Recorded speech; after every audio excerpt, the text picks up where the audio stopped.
வெல்லும் தமிழ் பெண்கள் கழக மேற்கு மண்டல மகளிர் அணி மாநாட்டில் கலந்து கொண்டு சிறப்பித்துக் கொண்டிருக்கக்கூடிய கழகத்தினுடைய பொருளாளர் அருமை சகோதரர் டி.ஆர். பாலு அவர்களே,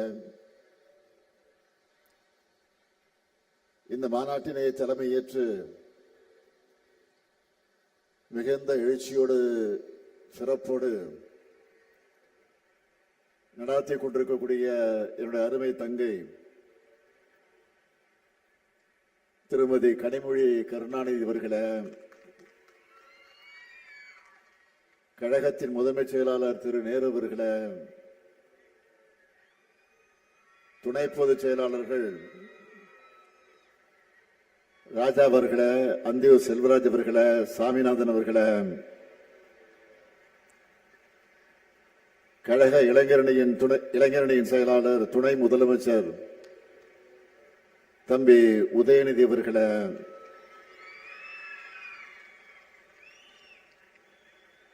மாண்புமிகு அமைச்சர் முத்துசாமி உள்ளிட்ட அமைச்சர் பெருமக்களே, சட்டமன்ற நாடாளுமன்ற முன்னாள் இந்நாள் உறுப்பினர்களே, கழகத்தின் அமைப்பு செயலாளர் ஆர்.எஸ். பாரதி அவர்களே, துவக்கத்தில் அனைவரையும் வரவேற்று மகிழ்ந்திருக்கக்கூடிய கரூர் மாவட்ட கழகத்துடைய செயலாளரும் மேற்கு மண்டல தேர்தல் பணியினுடைய பொறுப்பாளருமான செயல் வீரர் செந்தில் பாலாஜி அவர்களே, திராவிடர் கழகத்தினுடைய பிரச்சார செயலாளர் வழக்கறிஞர் அருள்மொழி அவர்களே, மகளிர் தொண்டரணியின் செயலாளர் ராணி அவர்களே, மகளிரணியுடைய மாநில துணை செயலாளர்களே, மகளிரணியின் செயலாளர் திருமதி எலன் டேவிட்சன் அவர்களே, தலைமை கழகத்தினுடைய நிர்வாகிகளே, ஆற்றல் மிகு மாவட்ட கழகத்துடைய செயலாளர்களே, மகளிரணியுடைய மாவட்ட நிர்வாகிகளே, உள்ளாட்சி அமைப்புகளை சார்ந்திருக்கக்கூடிய பிரதிநிதிகளே, என் உயிரோடு கலந்திருக்கக்கூடிய தலைவர் கலைஞர் அவர்களின் உயிரினும் உயிரான அன்பு உடன்பிறப்புகளே, பத்திரிகை மற்றும் ஊடகத்துறை சார்ந்த நண்பர்களே, உங்கள் அனைவருக்கும் என்னுடைய அன்பான வணக்கம். கருப்பு சிவப்பு கடல் போல லட்சக்கணக்கான பெண்கள், தாய்மார்கள்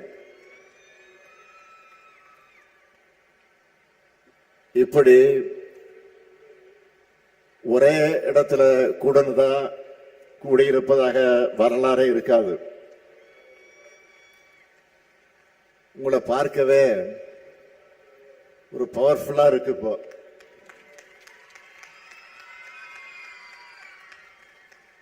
பவர்ஃபுல்லா மட்டும் இல்ல, உமன் பவர்ல திமுக திரும்பவும் பவருக்கு வரப்போகிறது என்பது உறுதியாகியிருக்கு. உறுதியாயிடுச்சுல கேட்கல, உறுதியாயிடுச்சுல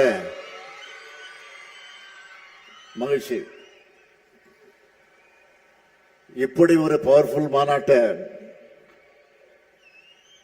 மிக சிறப்பாக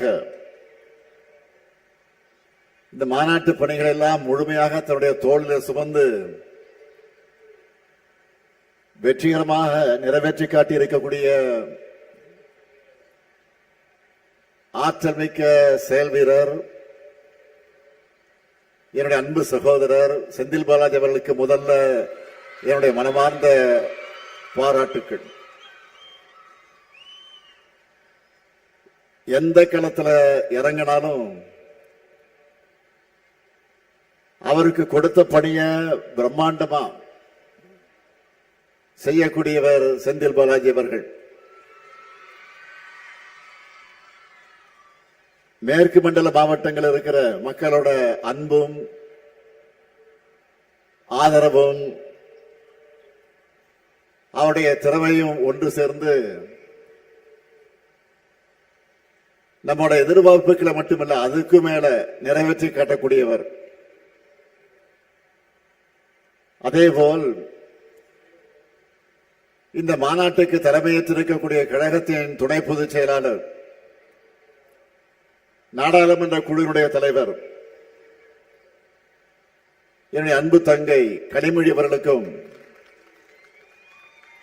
அவருக்கு துணையாக உடனிருக்கிற மகளிரணி நிர்வாகிகள் அனைவருக்கும் தலைமை கழகத்தின் சார்பில் என்னுடைய பாராட்டுக்களையும் வாழ்த்துக்களையும் நன்றியையும் நான் தெரிவித்துக் கொள்கிறேன். கனிமொழியை பொறுத்தவரை கவிஞர், பத்திரிகையாளர், மரபு கலைகள்ல ஆர்வம் கொண்டவர்னு பன்முக திறமை கொண்டவர். எப்பவுமே புன்னகை மாறாத முகத்தோடு இருப்பார். இப்ப பாருங்க, முகத்தை பாருங்க.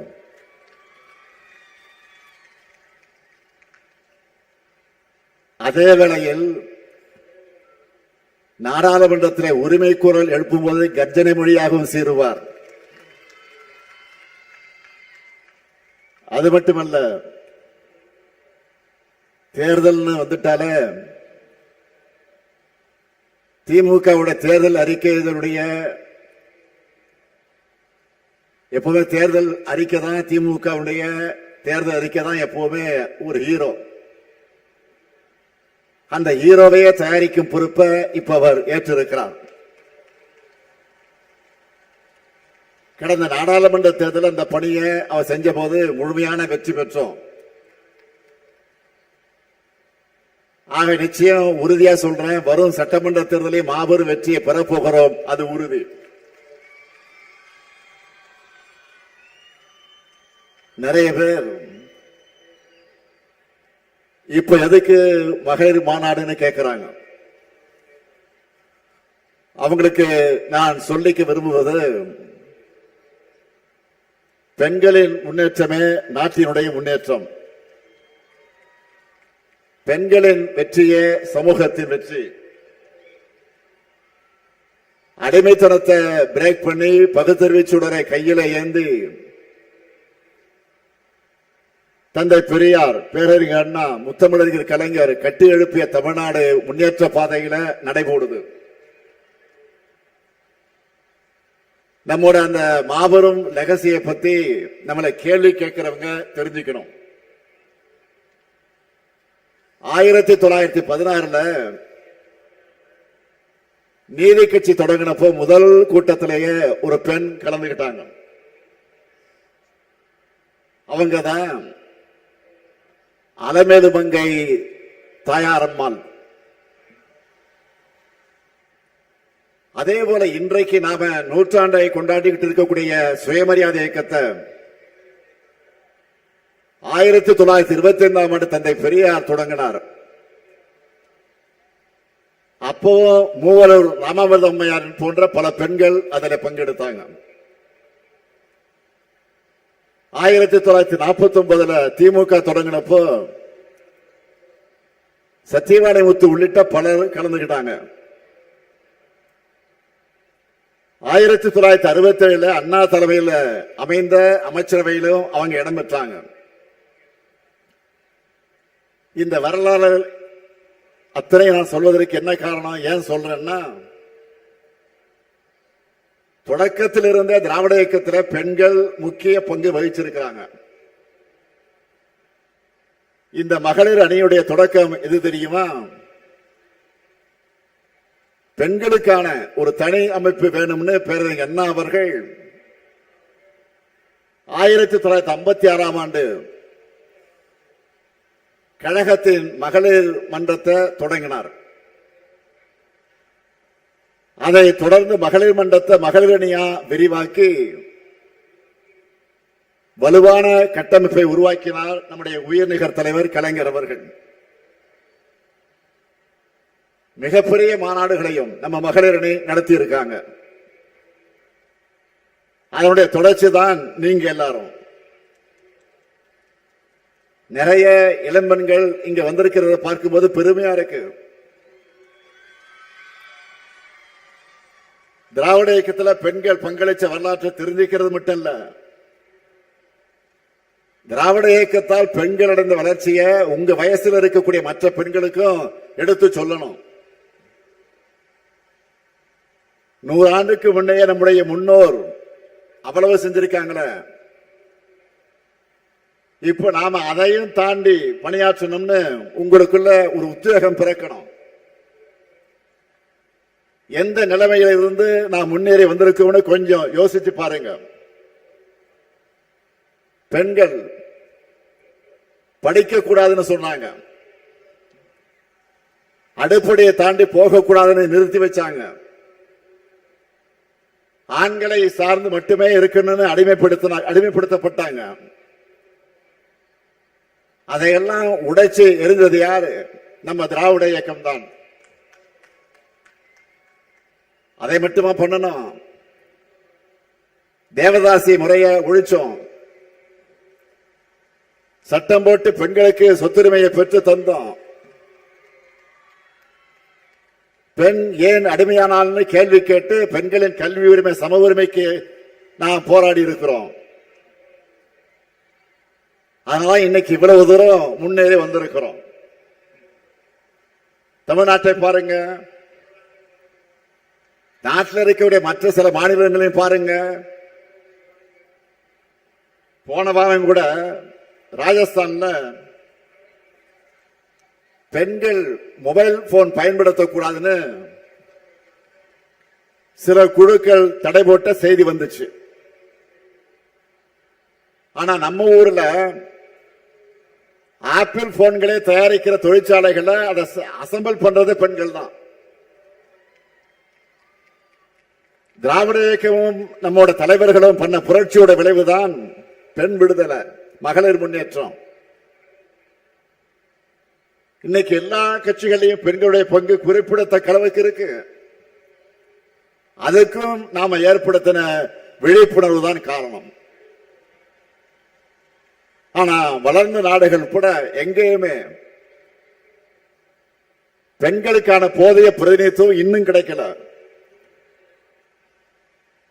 உள்ளாட்சி அமைப்புகள்ல பெண்களுக்கு 33 விழுக்காடு இடஒதுக்கீட்டை நிறைவேற்றினார் நம்முடைய தலைவர் கலைஞர் அவர்கள்.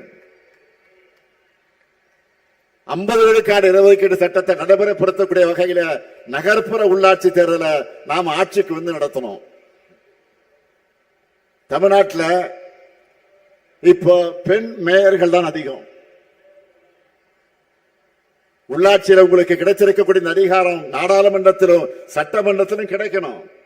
அதுதான் திமுகவுடைய லட்சியம்.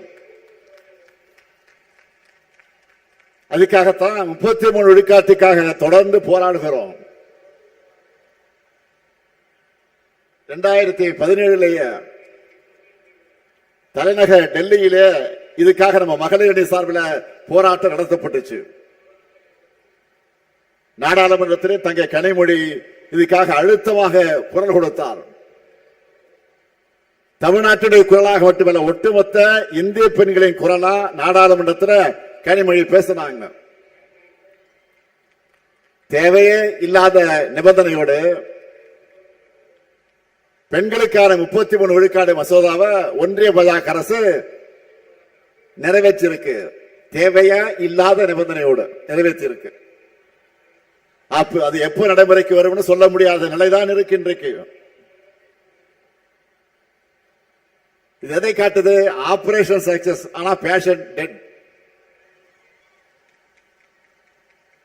சொல்லுவாங்கல்ல, அப்படி இருக்கு அவங்களுடைய செயல்பாடு. பெண்களாகிய உங்களுக்கு நாடாளுமன்றத்திலும் சட்டமன்றத்திலும் அதிகாரம் கிடைப்பதை பாஜக விரும்பல. அதனால பெயரளவுக்கு மசோதாவை நிறைவேற்றிட்டு காலத்தை கடத்துறாங்க. ஆனா நம்ம திராவிட மாடல் ஆட்சியை பொறுத்த வரைக்கும் இது பெண்களுக்கான ஆட்சி. மகளிர் எல்லோரும் இன்னைக்கு அவ்வளவு மன நிறைவா மகிழ்ச்சியா அதிகாரத்தோடு இருக்காங்க. இந்த கூட்டத்தில் என்னோட அம்மாவை போல நிறைய பேர் இருக்கீங்க. எனக்கு சகோதரிகளாக நிறைய பேர் இருக்கீங்க.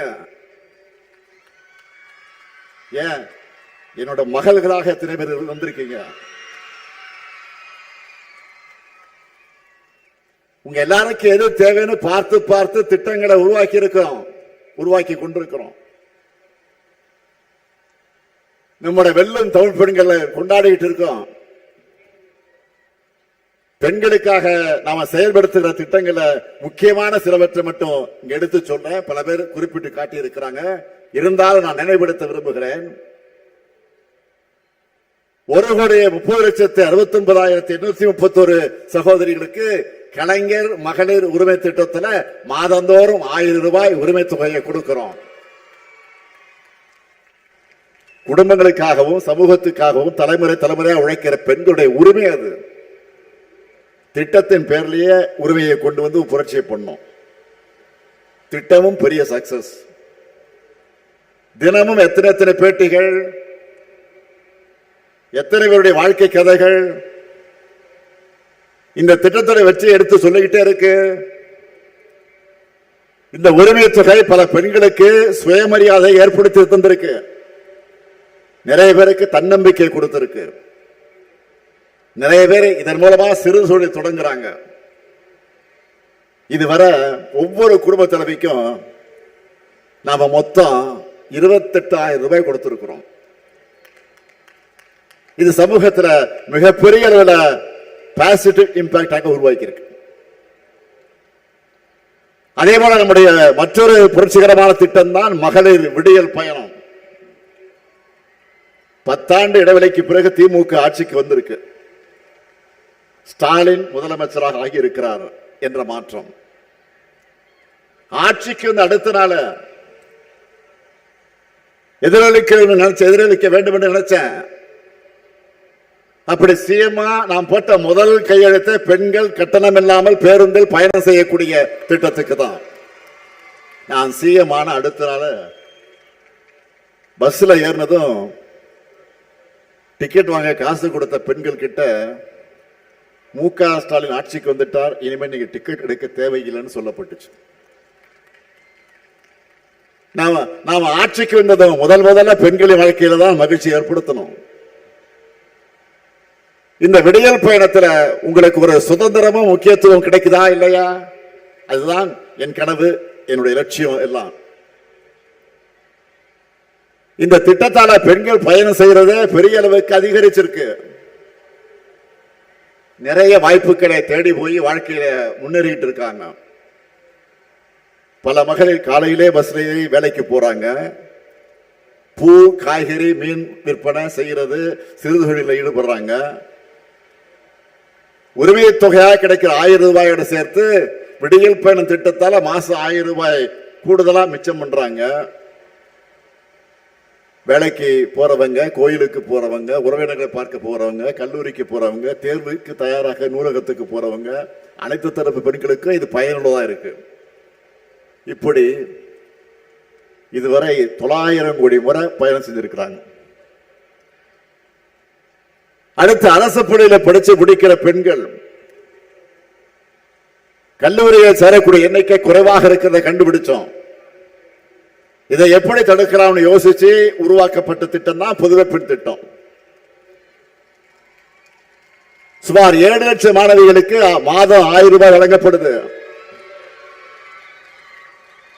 இதனால இப்ப பள்ளி முடிக்கிற பெண் பிள்ளைகள் மட்டுமில்லாம பல ஆண்டுகளுக்கு முன்னாடி படிப்பை பாதியிலே நிறுத்தின பெண்களும் மீண்டும் கல்லூரிக்கு அடியெடுத்து வைக்கிறாங்க. தன்னுடைய மகனோடு சேர்ந்து கல்லூரிக்கு போற ஒரு அம்மாவை, மகனோடு சேர்ந்து கல்லூரிக்கு போகக்கூடிய ஒரு அம்மாவை கல்வியில் சிறந்த தமிழ்நாடு நிகழ்ச்சியில் நான் பார்த்தேன். இதுதான் புதுமை பெண் திட்டத்தோட வெற்றி. அதே நிகழ்ச்சியில நான் முதல்வன் திட்டத்தால ஜப்பானிய மொழி கத்துக்கிட்டு வேலை கிடைச்ச ஒரு மாணவி அந்த மொழியிலேயே எனக்கு நன்றி சொன்ன வீடியோவை நீங்க பார்த்திருப்பீங்க. இப்படி நான் குறிப்பிட விரும்புவது நான் முதல் திட்டத்திலேயே கடந்த 4 கல்வியாண்டுல 22,17,543 பயிற்சி சான்றிதழ்களை மாணவிகளுக்கு வழங்கி இருக்கிறோம். அவங்கள இப்ப பல பேரும் இப்ப நல்ல வேலைகள் இருக்காங்க. என்னதான் பெண்கள் வேலைக்கு போக ஆரம்பிச்சிட்டாலும் உங்களுக்கு நடைமுறையில் இருக்கக்கூடிய பெரிய சுமை என்பது சமையல் அறை. அவசர அவசரமாக வேலைக்கு கிளம்பும் பெண்கள் தான் சமையல் வேலையும் பார்க்கணும். என் நிலைமை இன்னமும் தொடர்ந்து தான் இருக்கு, அது தொடர்ந்துதான் செய்யுது. இதனால சில நேரங்களில் குழந்தைகளுக்கு காலை உணவை சரியா ரெடி பண்ண முடியாத சூழல் ஏற்படுது. பெண்களுடைய சமையலறை சுவையும் குறைக்கணும், குழந்தைகளுக்கு சத்தான உணவையும் சுவையான உணவையும் பரிமாறணும் தான் காலை உணவு திட்டத்தை உருவாக்கி இருக்கிறோம். இதனால ஒவ்வொரு நாளும் 19,34,069 குழந்தைகள் வயிறார சாப்பிடுறாங்க. அந்த குழந்தைகளை பெற்ற தாய்மார்கள் தங்கள் பாரம் கொஞ்சம் குறைஞ்ச நிலையில நிம்மதியோடு இருக்காங்க. அது மட்டும் இல்ல, நான் தொடர்ந்து திரும்ப திரும்ப வலியுறுத்தி சொன்ன விஷயம் கல்விதான். யாராலையும் திருட முடியாத சொத்து. அதுலயே ஒரு பெண் படிச்சா அந்த குடும்பத்தோட 4-5 தலைமுறைய முன்னேற்ற முடியும். அப்படிப்பட்ட பெண் கல்விக்கு முக்கியத்துவம் கொடுத்து பெண்களுடைய கல்லூரி கனவு தடைபடக்கூடாதுன்னு தான் புதுமை பெண் திட்டத்தை உருவாக்கி இருக்கிறோம். இந்த திட்டத்தில் மாதம் 6,92,471 மாணவிகளுக்கு 1000 ரூபாய் வழங்கிட்டு இருக்கோம். நகர்ப்புற வாழ்விட மேம்பாட்டு வாரியம் சமத்துவபுரம்னு அரசு வழங்கக்கூடிய வீடுகளுக்கான ஒதுக்கீட்ட அந்த ஆணைகளை கூட குடும்பத் தலைவர்களின் பேரில் தான் கொடுக்கிறோம். அது மட்டும் இல்ல, பெண்களின் பேர்ல பதியப்படக்கூடிய அசையா சொத்துக்களுக்கு பதிவு கட்டணத்தில் 1 விழுக்காடு சலுகையும் கொடுத்திருக்கிறோம். கனிமொழி பேசுகிற போது சொன்னார, நம்மளோட முயற்சிகளால கடந்த 4 ஆண்டுகள்ல ஸ்டார்ட் அப் நிறுவனங்களோட எண்ணிக்கை 6 மடங்கு உயர்ந்திருக்கு. அதையே இந்த நிகழ்ச்சியில நான் குறிப்பிட்டு சொல்றேன்னா, அந்த ஸ்டார்ட் அப் நிறுவனங்களோட எண்ணிக்கையில சரிவாதி நிறுவனங்களை பெண்கள் தான் தலைமையேற்று நடத்துறாங்க. இதுதான் தமிழ்நாட்டுடைய தனித்துவமான சாதனை. அதே போல கிராமப்புறங்கள்லையும் பெண் தொழில் முனைவோர்களை வழிகாட்டி வளர்த்தெடுக்கிற தமிழ்நாடு ரைஸ் TN ரைஸ் திட்டமும் வெற்றி பெற்றிருக்கு. இதன் விளைவா இந்தியாவிலே அதிகபட்சமா தமிழ்நாட்டில் தான் 13 விழுக்காடு பெண்கள் தொழில் முனைவர்களாக பொருளாதாரத்துக்கு பங்களிக்கிறாங்க. அடுத்து மகளிர் சுய உதவி குழுக்கள் 1989 தான் திமுக ஆட்சியில கலைஞருடைய ஆட்சி காலத்துல தான் தொடங்கின திட்டம். அது தொடர்ந்து 2006 கழக ஆட்சி அமைஞ்சதும் உள்ளாட்சித்துறை அமைச்சராக இருந்தேன்னா எல்லா மாவட்டங்களையும் சுற்றுப்பயணம் செஞ்சேன். ஒரு முறைக்கு 2 முறை போனேன். பல மணி நேரம் நின்று ஆயிரக்கணக்கான சகோதரிகளுக்கு கடன் உதவிகளை வழங்கினேன். கால் வலிக்க வழங்கினேன். இந்த திட்டத்தை பெரிய அளவில் விரிவுபடுத்தணும். திராவிட மாடல் ஆட்சியை இன்னும் அது வளர்ந்து புது ரெக்கார்ட் படைக்கக்கூடிய அளவுக்கு இப்போ 1,39,520 கோடி ரூபாய் லோன் கொடுத்திருக்கிறோம். இப்போ உயர்கல்விக்காகவும் வேலை காரணமாக சொந்த ஊர்களை விட்டு போய் தங்கக்கூடிய பெண்கள் பாதுகாப்பா தங்களுடைய சொந்த வீட்டில் இருக்கிற மாதிரி உணர்வோடு தங்க வேண்டும் என்று இதுவரை 19 தோழி விடுதிகளை உருவாக்கி இருக்கிறோம். மேலும் பல புதிய விடுதிகளை கட்டிக்கிட்டு இருக்கிறோம். இப்போ நான் சொன்ன திட்டங்கள் எல்லாம் ரொம்ப குறைவுதான், சொல்ல நிறைய இருக்கு, நேரம் இல்லை. சிம்பிளா சொல்லணும்னா திராவிட மாடல் ஆட்சி பெண்களுக்கான ஆட்சி. ஏன் பெண்களுக்கு முன்னுரிமை அப்படின்னு சிலருக்கு இயல்பா கேள்வி வரும். பெரியார்கிட்டையும் இப்படி ஒரு கேள்வியை முன் வச்சாங்க. அப்போ என்ன சொன்னார் தெரியுமா? அந்த பெரியார் என்ன சொன்னார் தெரியுமா? இந்த பயன்கள் எல்லாம் உங்கள் வீட்டில் இருக்கக்கூடிய உங்களுக்கு, உங்களுடைய சகோதரிகள், உங்களுடைய மகள்கள், உங்களுடைய மனைவி, உங்க தாய்மார்களுக்கு தான் போய் சேருது. அவங்க முன்னேறினா உங்களுடைய சுமையும் தான் குறையும்னு ரொம்ப பிராக்டிக்கலா பதில விளக்கமா தந்தார் தந்தை பெரியார் அவர்கள். தந்தை பெரியாருடைய பதில் தான் இந்த முத்துவேல் கருணாநிதி ஸ்டாலினுடைய பதிலும். பெண்கள் முன்னேறினாதான் ஒட்டுமொத்த சமூகம் முன்னேறணும்னு நாம இவ்வளவு செய்யறோம். ஆனா ஒன்றியத்தில் ஆட்சி நடத்துகிற பாஜக அரசு என்ன பண்ணி இருக்கு சொன்னாங்களே. தம்பி உதயநிதி சொன்னார், தங்கை கனிமொழியும் குறிப்பிட்டு சொன்னார், நாடு முழுக்க இருக்கக்கூடிய பெண்களுடைய வாழ்வாதாரத்துக்கு துணையாக திட்டம் எது? மகாத்மா காந்தி பெயரில் 100 நாள் வேலை திட்டத்தை இன்னைக்கு இழுத்து மூடி இருக்கிறாங்க. நான் டேட்டாவோட சொல்றேன், கடந்த 4 ஆண்டுகள்ல 100 நாள் வேலை திட்டத்தில் பயனடைந்தவருடைய விழுக்காடு எத்தனை விழுக்காடு பெண்கள் தெரியுமா? சொன்ன ஷாக் ஆகிடுவேன். 88% பெண்கள் தான். பெண்களுக்கு வாழ்வளித்த இப்படிப்பட்ட திட்டத்தை தான் நிறுத்தி இருக்காங்க. இதனால கிராம பொருளாதாரமும் பணப்புழக்கமும் அடிவாங்க போகுது. பாஜகவோட நடவடிக்கை பெண்களுக்கு முற்றிலும் விரோதமானது. அதுக்கு ஒத்து ஊதுறது யாரு? எதிர்க்கட்சி தலைவர் பழனிசாமி அவர்கள். அவர் என்ன சொல்லுகிறார்? 100 நாள் வேலை திட்டத்தை நிறுத்தல, 125 நாளா உயர்த்தி இருக்காங்கன்னு பச்சை பொய்ய பிரச்சாரமா பண்ணிட்டு இருக்காரு. யாரு? திரு எடப்பாடி பழனிசாமி அவர்கள். ஏற்கனவே ஆண்டுக்கு சராசரியாக 47 நாள் தான் வேலை கொடுத்திருக்காங்க. இனி அதுவும் கொடுக்க போறதில்ல. இது போதாதுன்னு புது திட்டத்துல நிதிச்சுமையும் மாநிலங்களுடைய தலையில கட்டிட்டாங்க. இன்னும் எக்கச்சக்க கண்டிஷன்லாம் போட்டிருக்கிறாங்க. அதெல்லாம் வச்சு பார்த்தா இதுவரை கிடைச்ச 40 சொச்ச நாள் கூட இனி வேலை தெரியாத, கிடைக்குமான்னு தெரியாத நிலையில நாம இருக்கோம். எதையாவது படிச்சாதுன்னா இதெல்லாம் திரு பழனிசாமிகளுக்கு புரியும். கமலாலயத்தில் எழுதி கொடுக்கறது அறிக்கைய அதிமுக லெட்டர் பேட்ல வெளியிட்டு அத்தோட கதை முடிஞ்சிச்சு போயிடுறாரு. ஒருபடி மேல போய் பாஜக சங்கிகளே கூச்சப்படக்கூடிய அளவுக்கு 100 நாள் வேலை திட்டத்தை அது ரத்துக்கு முட்டு கொடுத்து கத்துறாரு, சுத்துறாரு. இப்படிப்பட்ட துரோகங்களையும் தடைகளையும் தாண்டித்தான் திராவிட மாடல் ஆட்சியில நாடே திரும்பி பார்க்கக்கூடிய சாதனைகளை நாம பண்ணிக்கிட்டு இருக்கிறோம். நான் நெஞ்ச நிமிர்த்தி பெருமையோடு சொல்றேன், திராவிட மாடல் ஆட்சி போல பெண்களுக்கு முக்கியத்துவம் கொடுத்து சாதனை செஞ்ச அரசு இருக்கவே முடியாது. இது எல்லாமே தொடக்கம் மட்டும்தான். இன்னும் நிறைய செய்ய போறோம். திராவிட மாடல் 2.0 இப்ப இருக்கக்கூடிய திட்டங்களை விரிவுபடுத்த போறோம். இதெல்லாம் மக்கள்கிட்ட போய் சேரணும்னா நீங்க தான் வீடு வீடாக போய் பிரச்சாரம் பண்ணணும். என்னதான் ஆண்கள் போனாலும் அவங்களால வாசற்படி வரைதான் போய் பிரச்சாரம் பண்ண முடியும். இதுவே பெண்களான நீங்க ஆளுக்கு போலாம், கிச்சன் வரைக்கும் போலாம். வீட்டுக்குள்ள மட்டுமல்ல, அந்த வீட்டு பெண்களுடைய மனசுக்குள்ளே நீங்க நிச்சயம் போக முடியும், நுழைய முடியும். உங்க கிட்டதான் அந்த எமோஷனல் கனெக்ட் இருக்கு. அதை முழுமையாக பயன்படுத்தி நம்ம திட்டங்கள் எல்லாம் வீட்டுக்குள்ளே நீங்க கொண்டு போய் சேர்க்கணும். உரிமை தொகை, விடியல் பயணம், புதுமை பெண் போன்ற பல்வேறு மகளிர் நல திட்டங்கள் தொடரணும்னா இந்த ஸ்டாலினின் திராவிட மாடல் ஆட்சி தொடர வேண்டும் என்று நீங்க எடுத்து சொல்லுங்க. உங்கள் மகளிர் அணியில எல்லாருடைய பணிகளையும் நான் உன்னிப்பா கவனிச்சுட்டு தான் இருக்கேன்.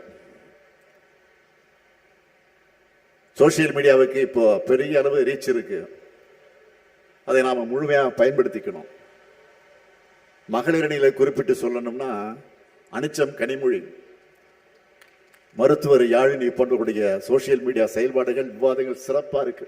எல்லாரும் பாராட்டுறாங்க. இவங்களை போல இன்னும் எத்தனையோ பேர் சிறப்பாக செயல்பட்டு இருக்கீங்க. அது இன்னும் பல மடங்கு அதிகமாகணும். நிச்சயம் அதை செய்வீங்கன்னு நான் நம்புறேன். என்னை பொறுத்த வரைக்கும் தங்கை கனிமொழிக்கு மட்டும் நான் அண்ணன் இல்லை, இங்க வந்திருக்கக்கூடிய கொள்கை சொந்தங்கள் அவங்க எல்லோருக்கும் நான் அண்ணன் தான். உங்க குடும்பத்தில் ஒருத்தன் தான் நான். அதனால்தான் உரிமையோடு சொல்லுகிறேன், தமிழ்நாட்டு பெண்களின் முன்னேற்றத்தை அடுத்த கட்டத்துக்கு கொண்டு செல்ல திராவிட மாடல் 2.0 ஆட்சி அமைந்தே தீரணும். அதுக்காக உங்க பணியை இப்பவே தொடங்கணும். என்ன எல்லாரும் ரெடியா? இன்னும் சத்தமா? இன்னும் சத்தமா? பல்லடத்துல ஒலிக்கிற உங்க குரல் தமிழ்நாடு முழுக்க கேட்கட்டும். பெண்களை மிஞ்சின பேராற்றல்னு எதுவுமே இல்லை. வீட்லயும் சரி நாட்டிலையும் சரி பெண்களான நீங்க முடிவு பண்ணிட்டா அதை யாராலும் மாற்ற முடியாது. வெல்லும் தமிழ் பெண்களை வெற்றியை தேடித்தாங்க. நான் மீண்டும் உங்களுக்கு உறுதியாக சொல்லுகிறேன். அடுத்து அமைய இருக்கக்கூடிய திராவிட மாடல் 2.0 பெண்களுக்கான ஆட்சியாகத்தான் இருக்கும். உங்க எல்லாருக்கும் அட்வான்ஸ் புத்தாண்டு வாழ்த்துக்கள். நன்றி.